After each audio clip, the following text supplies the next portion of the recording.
This is Ron Higgins of the Shreveport Bossier Journal and theronhiggins.com. I'm out here after midnight in a Tiger Stadium parking lot with a nice bright light.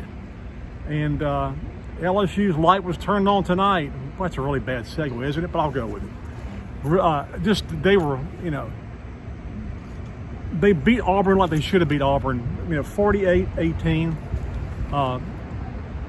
This Auburn team doesn't have enough talent yet under first-year coach Hugh Freeze. Hugh Freeze kind of knew going in that he didn't have the offensive talent to really get in a scoring match with LSU. His best hope was to hold them to field goals and really hopefully they could run the ball and shorten the game, and they couldn't do that. From the get-go, LSU was in this on top of their game. They jumped up 17-0 and were never headed. And the most interesting part of this was LSU had 563 yards total offense in 66 plays. And offensively, and they scored 8 of 11 possessions.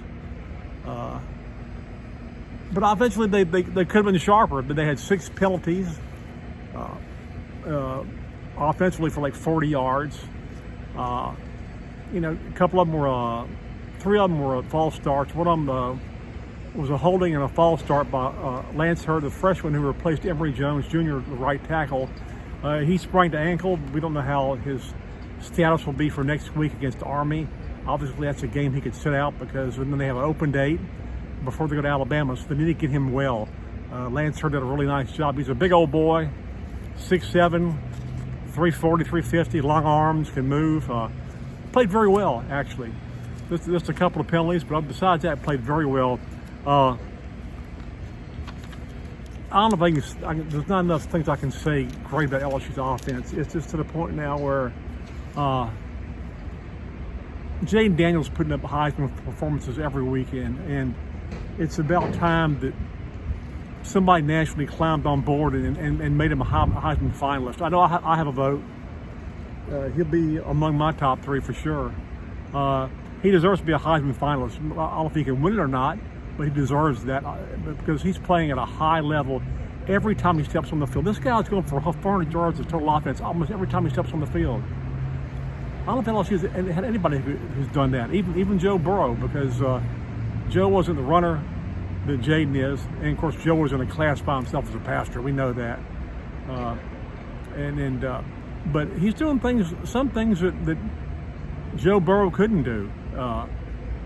And so he deserves some respect for that, even though we all know Joe Burrow is the greatest quarterback ever to play here, and it'll be hard to top a 15-0 national championship year, a Heisman Trophy, and a guy who threw for 60 touchdowns in a season, which was 1 per quarter, which to me is kind of like Peyton averaging 44.2 points in a career.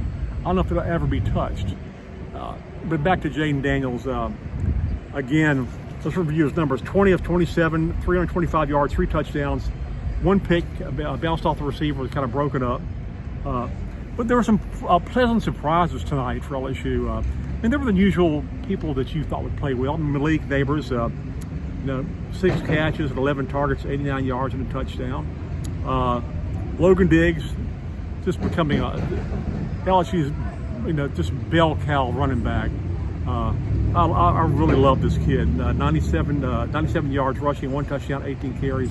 Tough as nails, runs patient, intelligent, gives you everything. I mean, they don't throw him the ball very much, but he can catch the ball and run. Also, he's a really good pass protector. But it was a good night for all of the LSU running backs because Logan Diggs scored a touchdown. John Emery came in and ran 6 times at 42 yards. He left with a strained Achilles. He had a touchdown. Josh Williams came in, and supposedly the guy who started last year for LSU, and I guess you would look at him as a third-team guy right now, but a guy who shows up ready to play every game. And it sells a lot when he shows up and he catches a 13-yard touchdown pass from Jaden Daniels and scores the final touchdown of the game. And good for Josh Williams. Good team guy. Just wants to win. But the 2 surprises Kyron Lacey, the transfer from Louisiana Lafayette, transferred in here last year, has had just a case of the dropsies a lot, to the point where he just, even if he could stay in the starting lineup, he broke in this year and he's had drops. He had a drop tonight, start the night, and he said he came off the field and told, Brian Kelly said Kyron came off the field and told him, he goes, I owe you one. Brian Kelly said, I told him you owe me two. Kyron Lacey, 4 catches for 111 yards, 1 touchdown, and his 57-yard catch and run in the second half. If you look at any highlights of this game, catch him on TV or wherever, on YouTube, wherever, you got to see this play. I mean, he was changing directions all over the place. It was a great play, and kudos to Kyron Lacey. Defensively, there were some nice things that happened tonight. I mean, throwing the Auburn didn't gain 300 yards or more, which is great because LSU's defense is like ranked among the last 10 worst in the country in total yardage and the last 20 teams in scoring defense. I mean, total defense and scoring defense. Some good things happened tonight. Harold Perkins Jr. seemed like his old self. He lined up and just teed off on the quarterback a couple of times. He had 5 tackles, 2 tackles for loss, 1 sack, 1 pass breakup.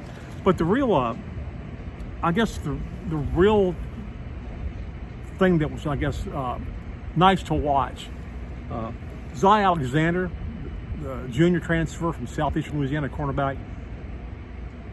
Man, he's been getting killed all year. He just he couldn't locate the ball there. Would never turn his head. Guys making catches over me. I mean deep balls or just anything. He wouldn't turn his head and locate the ball. And what happened tonight? Wow, 9 tackles, 2 pass breakups, and he turned his head and located the ball. How about that? He said Brian Kelly pulled him aside this week in practice and told him, listen,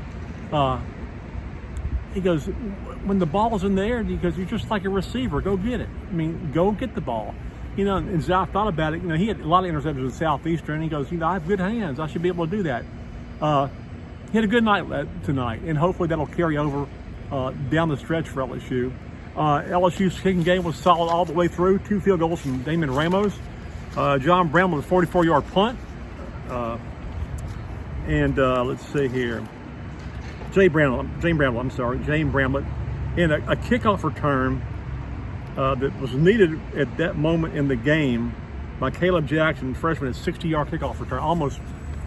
Almost broke the thing, but it was nice to see LSU return kick that far. So here we are. That was the last of 5 straight SEC games, and the first of LSU's last 5 of the last 6 games are at home. That was the first one. Next week they have Army. First-time visit to Baton Rouge. They're 2-4. They're not very good. Strictly an option team, as you know. Might throw 10 passes a game, maybe. But LSU needs to get through that one. Look, as Brian Kelly said, LSU's got their destiny in their hands at this point. They really do. I mean, look, A&M lost today to Tennessee. I think it was their second conference loss. Ole Miss is going to lose another one along the way. To get, you know, they'll lose along the way, and they'll end up with 2 losses. And LSU right now is at 1 conference loss. That's to Ole Miss, and so Army next week, the open date after that, and then the game that usually decides the season every year for LSU at Alabama. Of course, LSU won in overtime here last year, and they're not afraid to play in Tuscaloosa, and they're not afraid with this offense in particular. And if you watched Alabama's not as, you watch Alabama now, and you don't fear them like you used to. They're good. They're not great. They really struggled today against Arkansas. Won 24-21. Alabama's offensive line didn't look that great. It's a winnable game. In fact, all these games down the stretch are winnable for LSU. You got Florida here, Georgia State, and then A&M in the last game of the year. So it's all there for the Tigers. It's all laying out there, and we'll see how it goes. And I will see you next week after this game, Army game. This is Ron Higgins, Freeport Mojo Journal, theronhiggins.com, live from the empty parking lot. That's the best thing about being a sports writer, is that you're so late after a game, you can always find your car. It's the only one left.